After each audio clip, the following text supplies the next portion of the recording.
Не ми е гајле. Во нашето село живееше некој си селанец. Беше можен чуден човек, па кога ќе му речеа гори куќата на соседот, тој ќе одговореше: па што, за тоа не ми е гајле, така го нарековме не ми е гајле.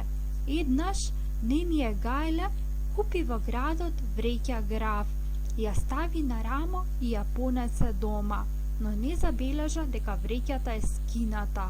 Така одеше тој, а гравот полека се истураше по земјата. Наскоро го настигна соседот, кој исто така се враќаше од пазар. Виде како гравот се истура од вреќата, па го запраша не ми е гајле. Ако некому му се случи несреќа, а тој не ја почувствува, дали за тоа треба да му се каже или не?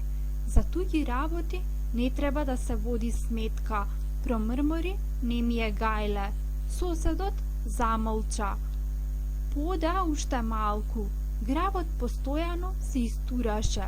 Соседот пак запраша: а ако можеш некому да му помогнеш во неволја, како треба да постапиш? Никако, одговори не ми е гајле. Каква корист имаш од тоа? Никогаш не мешај се во туѓите работи. Дојдоа до селото. Дури таму не ми е гајле забележа дека речиси сиот грав се истурил од вреќата. Се разбесни. А ти, ѓаволов синко, ништо не ми рече. Соседот одговори: па ти, не ми е гајле, лично ми рече за тоа да не ми е гајле.